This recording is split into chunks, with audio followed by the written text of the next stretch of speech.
Dear students, welcome to the channel EduUp Commerce Classes. Students, हम 12th economics का एक बहुत ही इंपॉर्टेंट यूनिट जिसका नाम है इनकम डिटर्मिनेशन, उसका एक बहुत इंपॉर्टेंट टॉपिक हम अभी देख रहे हैं जिसका नाम है average propensity to consume and average propensity to save. Students, आप लोगों को एक कंसेप्ट समझना जरूरी क्यों है? क्योंकि अगर आप सीबीएसई के पेपर्स को देखो तो आप लोगों को कहीं ना कहीं ब्रेक इवन एनालिसिस का क्वेश्चन ग्राफिकल प्रेजेंटेशन में आ सकता है और आपको ये वाला टॉपिक आगे न्यूमेरिकल्स को करने में भी बहुत बहुत मदद करेगा। अभी जैसे मेरी जो physical classes that is live classes मेरी चलती हैं उसके अंदर हम लोगों ने देखा कि बच्चों को इस टॉपिक के अंदर काफ़ी दिक्कतें आती हैं, तो इसीलिए मैं आप लोगों के सामने इस पर्टिकुलर टॉपिक का वीडियो बनाकर ला रहा हूँ जिसमें हम लोगों को बहुत ही क्लैरिफिकेशन होगा एपीसी है एक्चुअल क्या, एपीएस है एक्चुअल क्या। तो प्लीज थोड़ा सा बने रहिएगा वीडियो में और टॉपिक को बहुत ध्यान से समझिएगा। इस बात का आप लोगों को प्रॉमिस है कि एक तो 10 to 15 मिनट्स की बहुत शॉर्ट डिस्क्रिप्शन में आपको मैं बेस्ट से बेस्ट तरीके से इस चीज को एक्सप्रेस कर दूंगा। चलो चालू करते हैं टॉपिक को। एवरेज प्रोपेंसिटी टू कंज्यूम, इसका मीनिंग क्या है? हमने हमारे इनकम का कितना प्रपोर्शन कंज्यूम करा। आज एक एग्जांपल आप लोगों को दूं। सपोज मान लो बेटे मेरे पॉकेट पे 100 रुपीज रखी, मैंने अगर उस 100 रुपीज में से 70 रुपीज का कंजम्पशन कर दिया तो मैं बोलूंगा कि मैंने 70% कंज्यूम किया। मतलब मैथमेटिकली परसेंटेज है बट इकोनॉमिक्स के सेंस में रेशियो रिफ्लेक्ट होता है। देखेंगे it express the ratio, it express the ratio किसका? कंजम्पशन का। सी अल्फाबेट से डिफाइन करते हैं बेटे इनकम के साथ वाई से। तो it express the ratio of consumption to income. मैंने मेरे इनकम का कितना टुकड़ा कंज्यूम करा, तो फॉर्मूला बन गया AP equals to C upon Y। Similarly APS बनता है। क्या होता है? इट एक्सप्रेस द रेशियो किसका? सेविंग्स S किससे? Income Y। तो ये रिपीट करेगा हमारा इनकम का रेशियो कंजम्पशन में गया तो एपीसी, सेविंग्स में गया तो एपीएस। अब इसको मैं कैलकुलेट करता हूं, ध्यान से देखिएगा जरा। एपीसी का फॉर्मूला भी यार बताया C अपॉन Y, एपीएस का फॉर्मूला बताया S अपॉन Y। ध्यान देते हैं बेटा, मैं 0 से डिवाइड कर रहा हूं तो ये तो कुछ नहीं, लेट इट बी। अब नीचे आते हैं, देखिए 120 का कंजम्पशन, 120 का कंजम्पशन 100 की इनकम। स्टूडेंट्स, मैं 1 मिनट के लिए रिमाइंड करा रहा हूं, ये शेड्यूल ऑलरेडी मैं अपने पिछले वीडियो में बता चुका हूं। देखिएगा इनकम कभी भी 0 नहीं होती, इसलिए कंजम्पशन हमेशा वहां पे रहता है। इनकम बढ़ता है, कंजम्पशन बढ़ता है, पॉजिटिव रिलेशन। सिमिलरली इनकम बढ़ती है, सेविंग्स बढ़ती है, पॉजिटिव रिलेशन। आप बिल्कुल इस पर्टिकुलर टॉपिक का रिलेशन अगर जानना चाहते हैं कंजम्पशन एंड सेविंग्स, आप अपने प्रीवियस वीडियो को EduUp कॉमर्स क्लासेस के चैनल पे जाकर देख सकते हैं।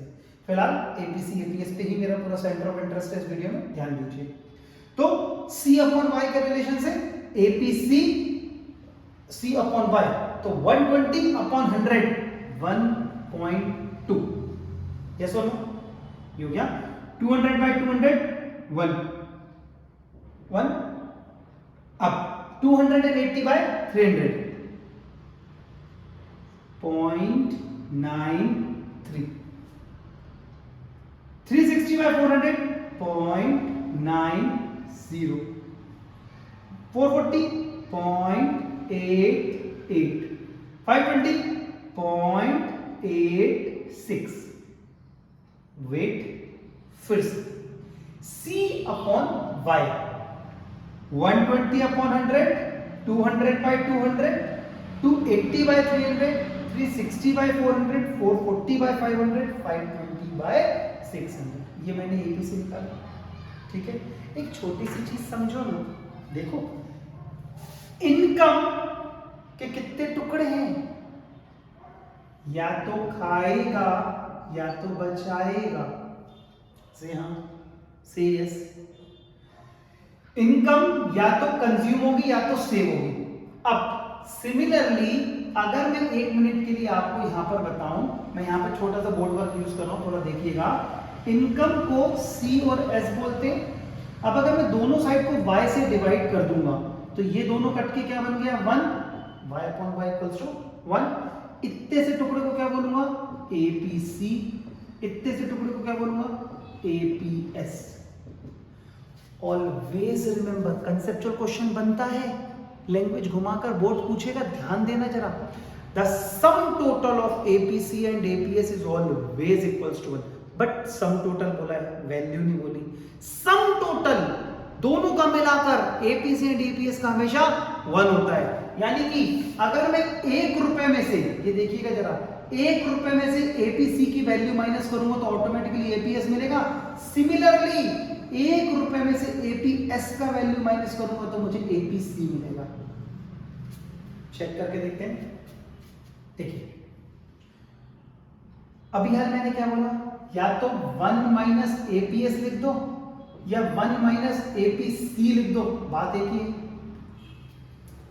1 माइनस 1.2, 1 माइनस 1.2 क्या आ गया, माइनस का 0.2, या फिर -20 अपॉन 100, अगेन माइनस का 0.2, 1 माइनस 1 0, या फिर 0 अपॉन 200 0। तो मैं आपको यही बता रहा हूं राजा बेटा, दोनों तरीके हैं, या तो 1 माइनस एपीसी करके एपीएस निकल सकता है, या एस अपॉन वाई से भी एपीएस निकल सकता है बेटा। 1 माइनस 0.3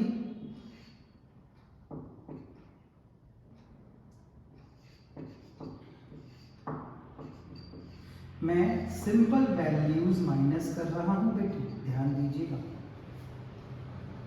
अब आती है रिलेशनशिप्स पे, बहुत ध्यान से सुनना। मैंने एक पिछला वीडियो बनाया था, फिर से वापस बोलोगे अब वीडियोस की बात हो रही है। यस, एक वीडियो मैंने प्रॉपरली बनाया हुआ है, आपको चैनल पे मिलेगा, break even point, BEP, level of income. Break even level of income वो पर्टिकुलर पॉइंट होता है राजा बेटा जहां पर पूरी की पूरी इनकम कंज्यूम हो जाती है, पूरी की पूरी इनकम कंज्यूम हो जाती है, उसको हम कहते हैं break even level of income.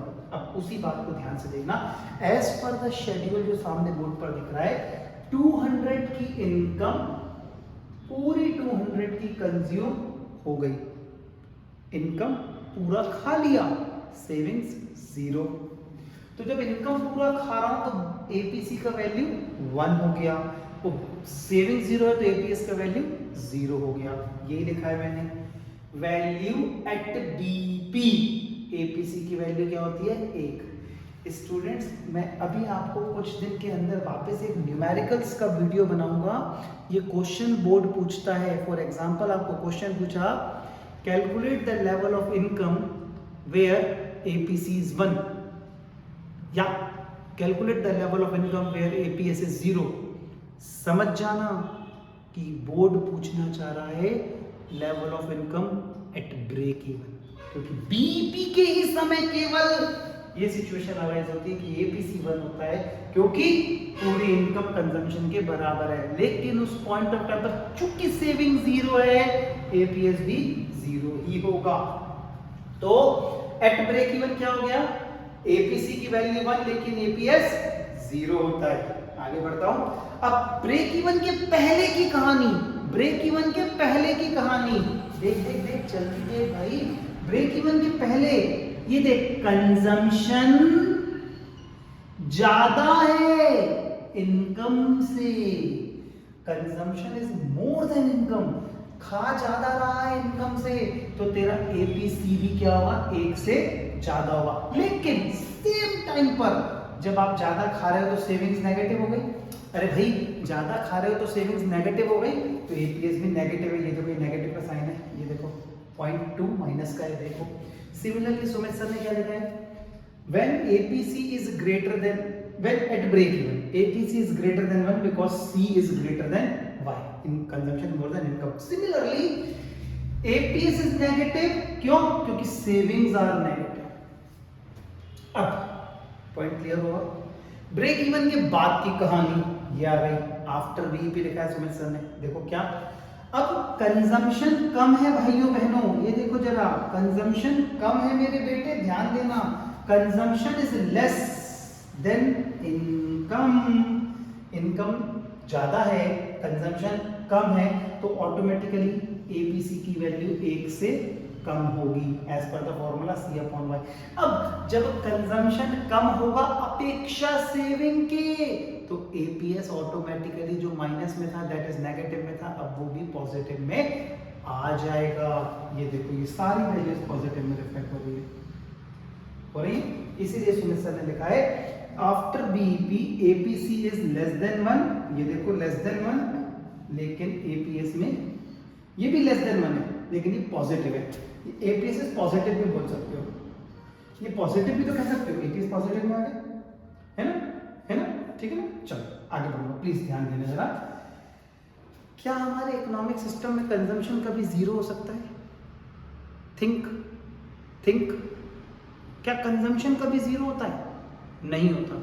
जब कंजम्पशन कभी जीरो होता ही नहीं है मेरे बेटे, तो एपीसी भी कभी जीरो नहीं होगा, एपीसी कभी जीरो नहीं होगा। ये देखो जब मतलब तू कुछ ना कुछ तो खाएगा ना भाई, इनकम का कुछ टुकड़ा तो कंज्यूम करेगा ना, तो इनकम का टुकड़ा कुछ कंज्यूम होगा, तो इसका मतलब एपीसी कभी जीरो नहीं हो सकता। सिमिलरली सेविंग की नजर से पढ़, देख जब कुछ टुकड़ा खाएगा इसका मतलब क्या कभी पूरा पैसा बचा पाएगा? सोच, जब कुछ टुकड़ा खाएगा क्या पूरा टुकड़ा बचा सकता है? No, never. मतलब इनकम का कुछ प्रपोर्शन तो कंजम्पशन में जाएगा, इसका मतलब पूरी इनकम सेविंग्स नहीं हो सकती। जब इनकम और सेविंग्स बराबर नहीं हो सकती तो एपीएस भी कभी 1 नहीं हो सकता। Value of APS never be 1। आगे बढ़ते हैं। अच्छा, अब एक चीज को नोट कर, बोलूं क्या? लास्ट पॉइंट है, ध्यान से देखना। इनकम बढ़ता है, कंजम्पशन बढ़ता है, इनकम बढ़ती है, सेविंग बढ़ती है, लेकिन एपीसी की वैल्यू कम होती जा रही है,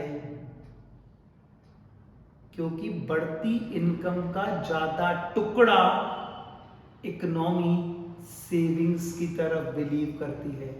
तो इसीलिए इनकम के बढ़ने पर एपीसी तो हमारा कम हो रहा है, लेकिन एपीएस हमारा बढ़ रहा है। तो value of income always increase, value of APC always increase. फिर से बोलता हूं, यहाँ पे एक छोटा सा करेक्शन करूंगा, value of APC always decrease with increase in income level, but value of APS always rise with income level. एक पॉइंट को करेक्ट करता हूँ, यहाँ पे वापस से सुनिएगा। देखो मेरे बेटे, मैंने अभी थोड़ी सी देर पहले आप लोगों को बोला कि एपीसी और एपीएस का सम टोटल 1 होता है। मैं बार बार बोल रहा हूँ, उलझना मत, कंफ्यूज मत होना। वैल्यू ऑफ एपीसी और एपीएस का जो सम टोटल है वो हमेशा 1 होगा, मतलब sum total of APC and APS always equals to 1। लेकिन इनकी वैल्यू एपीसी 1 से ज्यादा हो सकती है, एपीएस नेगेटिव भी हो सकती है। क्यों? बिफोर बीईपी की कहानी है। बिफोर बीईपी एपीसी 1 से ज्यादा है, एपीएस नेगेटिव है। तो स्टूडेंट्स, मैं समझता हूँ यहाँ पर आपके एपीसी एपीएस के कंसेप्ट्स तो बिल्कुल क्लियर होंगे। मैं अभी इसी वीडियो के जस्ट बाद आप लोगों के लिए एक और नया वीडियो लाऊंगा, जिसके अंदर मैं concepts of MPC and MPS समझाऊंगा। उस कंसेप्ट्स के समझने के बाद आपको न्यूमेरिकल क्वेश्चन सिखाएंगे related to the topic APC APS MPC and MPS. So students, ऐसे इंटरेस्टिंग तरीके से समझने के लिए बी अ पार्ट ऑफ एडियो family. So please subscribe the channel and go for more educational videos. Thanks a lot.